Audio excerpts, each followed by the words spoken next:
Hello, everyone, and welcome to another episode of A Different Point of View. I'm KonateLilas, your host, and without further ado, let's get into today's topic. So today, YouTube, I decided to get involved in local politics. No, I'm not running for any local office. It's just that there's a bill in the New York State Legislature that can possibly impact me in a very negative way. Sometimes the local elections can impact you or are more important than national elections, like running for the president of the United States, running for governor, running for a Congress position like a senator or a person in the House of Representatives. Sometimes it's these local elections that can really have an impact on you. So the bill that's in the New York State Legislature is called the Good Cause Eviction Bill. Wow, the Good Cause Eviction Bill. I gotta tell you, whoever wrote this bill, they guyfully did it. Because it's the good cause. How could you not support something that's a good cause? It's a good cause. And if you don't support something that is a good cause, well, you're just a real piece of crap. New Yorkers are facing an unprecedented housing crisis. Millions of people are living under the constant threat of exorbitant rent hikes, rundown apartment conditions, and arbitrary eviction from their homes. Tenants from across New York, from Long Island to Buffalo, are losing their homes. Many are entering homeless shelters or are left without any place to live. By the end of 2019, over 90,000 people in New York State were homeless. But there's a solution that would help keep families in their homes and out of homelessness. The Good Cause Eviction Bill gives tenants across New York State the right to a renewal lease and protection against unreasonable rent increases. Currently, New Yorkers living in unregulated apartments do not have the right to renew their leases and can be evicted simply at the landlord's whim without any good cause. Last year alone, 20,000 households in New York City were evicted by city marshals. This doesn't even include the thousands of families who were forced to move when landlords hiked their rents. We cannot wait any longer. The Good Cause Eviction Bill would cover all rental units in New York, except for those in small owner-occupied buildings, and would give tenants the right to organize for safe living conditions, dignity, and stability in their homes. Hardworking New Yorkers deserve permanent, affordable housing in order to continue doing the jobs that make New York one of the best places in the world. Albany legislators must stand up for tenants and continue building on the historic housing reforms passed in 2019 to truly protect all tenants. In 2020, we must pass good cause eviction legislation to protect New Yorkers. But as you start to read this Good Cause Eviction Bill, right, in the beginning, it sounds like rain in the spring. And as you dig deeper into it and you keep reading, you start to realize it is not rain showers in the spring. What you thought were rain showers in the spring, it's actually piss. Yes, someone's pissing on your head and they told you it was rain, but it's really piss. So let's look at the details of this bill. The first thing that the bill says is that you have to, let me restate it. It gives tenants automatic lease renewal.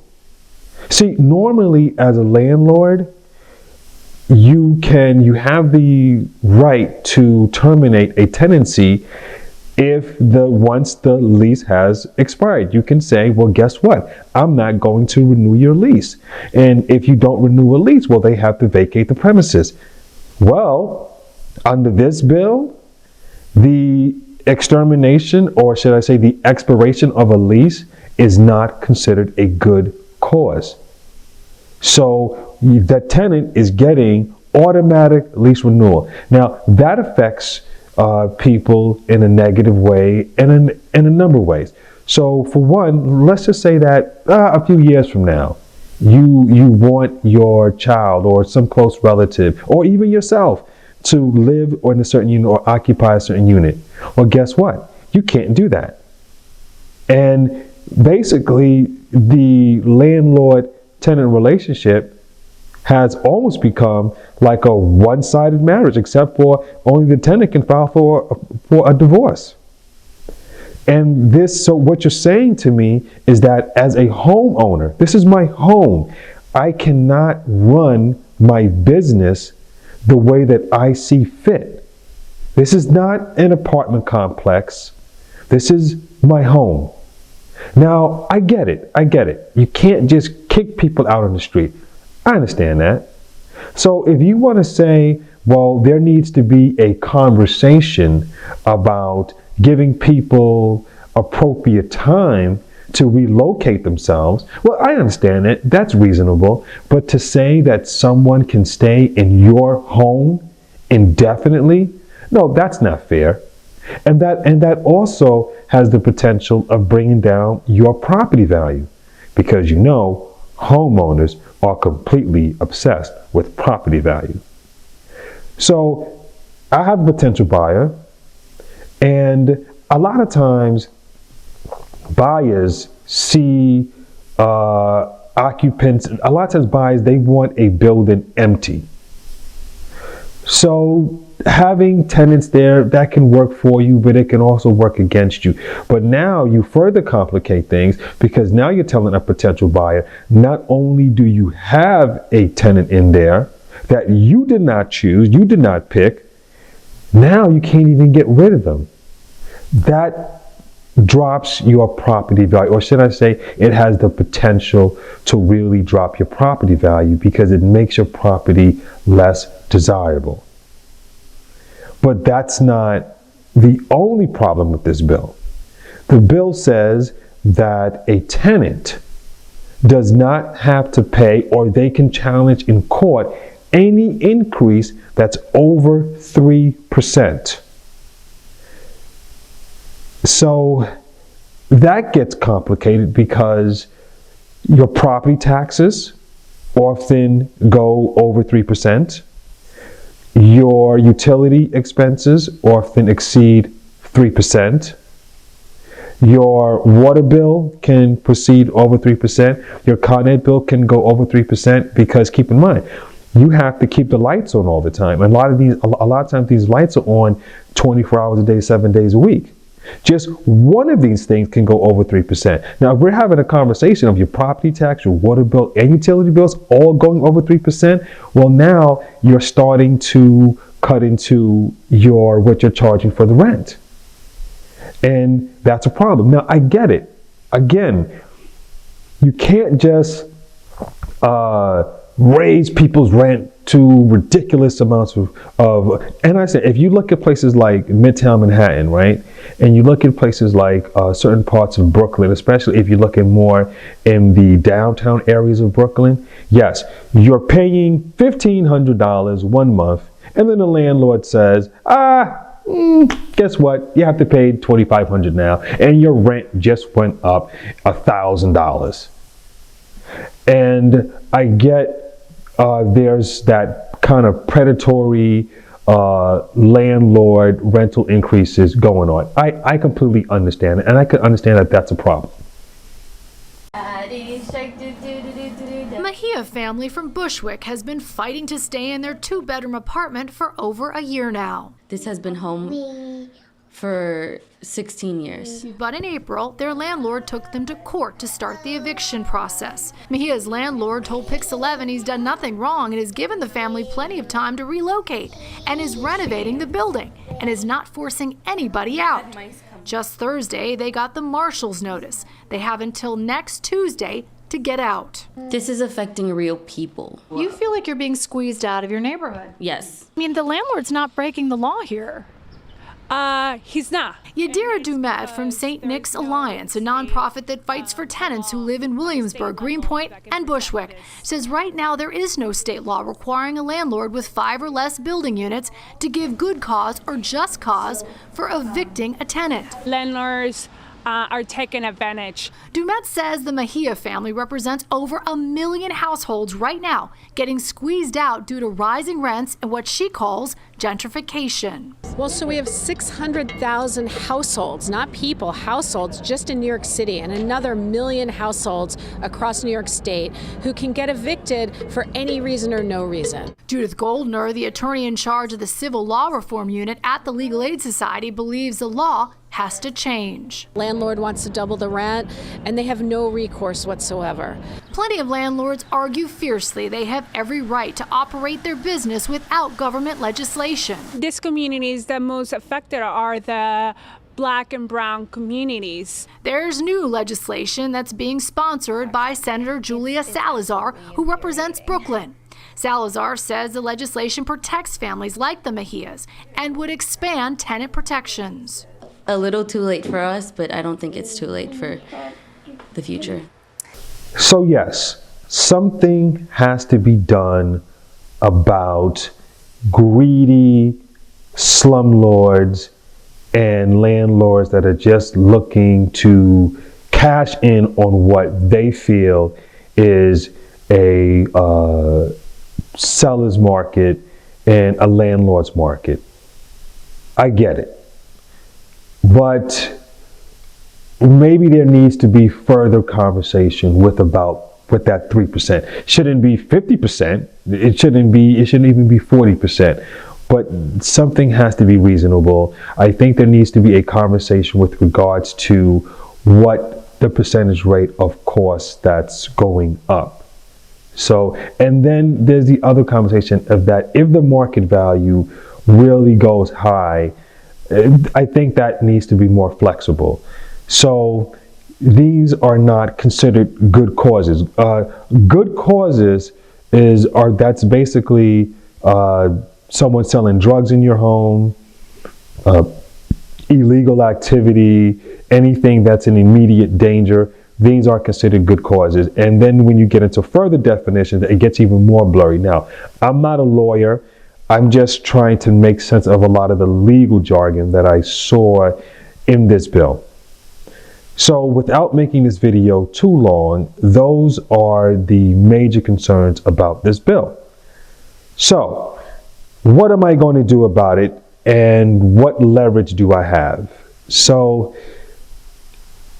one of the things that I really realize about elections, right, is that sometimes it's not the largest group that can control the political pendulum. Sometimes it's the loudest group. I've seen that in national elections where it's the loudest group that's setting the precedents. Now, if that's the case in a national election or even a state election, what do you think is the case in a very small local election? So New York State has 2 legislative bodies. It has the New York State Assembly and it has the New York State Senate, right? If I walk down the block right now and I ask the average person, hey, do you know who your local assembly person is? Huh? What? They're not going to have any idea. Hey, who's your local city council person? They don't know. And these offices have very small voting pools. I mean, we're talking in some cases, man, you can get elected to office if you can garner just a few hundred votes. I mean, that means that the local pastor in the church can run for office and win and unseat a sitting candidate. Someone on the local school board. I mean, that's how few votes. So when you have an office and you have so few votes, it's not a lot of votes that can get you in or out. Sometimes they have to listen to grieving constituents just a little bit more.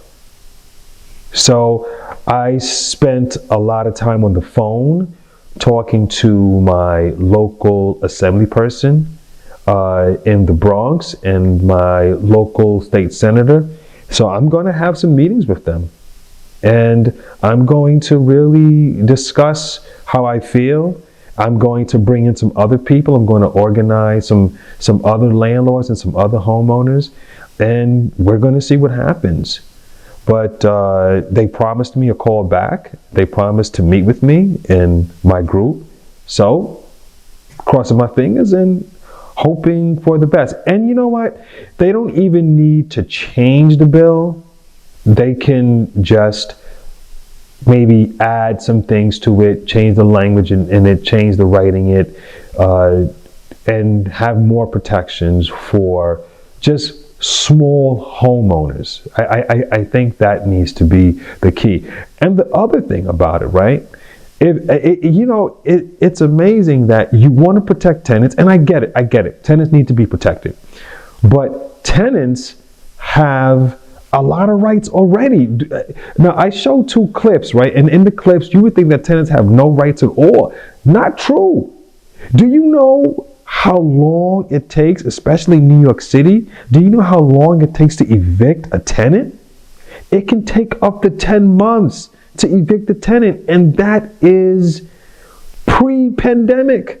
That's pre-pandemic. Now it can take a year and a half. So basically, as a landlord, a small homeowner, you have to go a year and a half without any income from this unit. A year and a half. And you still have to provide hot water. You still have to provide heat. You still have to, if there are any repairs that need to be done to the apartment, you still have to fix it. So let's not act like tenants don't have rights. They, trust me, they have rights. You cannot go in that apartment. You cannot do anything to that apartment. The only people that can actually evict somebody from an apartment is a city marshal. So trust me. And then even to try to evict a tenant, you have to go through housing court, and it's a nightmare. So now you're going to make it even harder to evict a tenant that's already hard. So, instead of coming after landlords, why don't you go after the banks, right? I mean, you want to come after the little guys, because we're little guys. We're not big guys. We're not big. Go after the banks. How about the banks that charge ridiculous interest rates for your property, right? You buy a house for $500,000, right? And by the time you pay that house off, you paid off $1.1 million. How about you go after the bank? How about you go after the billionaires? Stop coming after the little people. Go after the billionaires. It's ridiculous. The banking system is a scam. And by the way, when I say that if you buy a house for $500,000, by the end of their mortgage term, you had paid back $1.1 million. That's if you put down 20%. Now, if you only put down, let's say 3.5%, well, now you got to pay PMI. Well, now guess what? You've given the bank another $100,000, $200,000. And by the way, that $100,000, $200,000, it doesn't go towards the principal. So, and look at some of these mortgage rates, right? Your mortgage is like, let's say your mortgage is $2,400, right? That's just the mortgage. Yo, out of that $2,400, it's like $600 going towards the principal, and $1,800 is going towards the interest rate. Wow.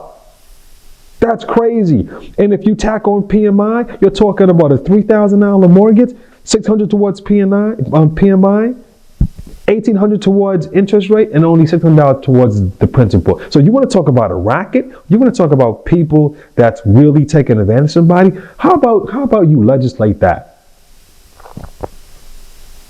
Those are my thoughts, YouTube. I would love to hear yours. Please support the merch. They like our rhythm, but not our blues. It's in the description. And, thank you for tuning in to another episode of A Different Point of View. Please like, share, and subscribe. Peace. The chair is yours, you two. Please comment.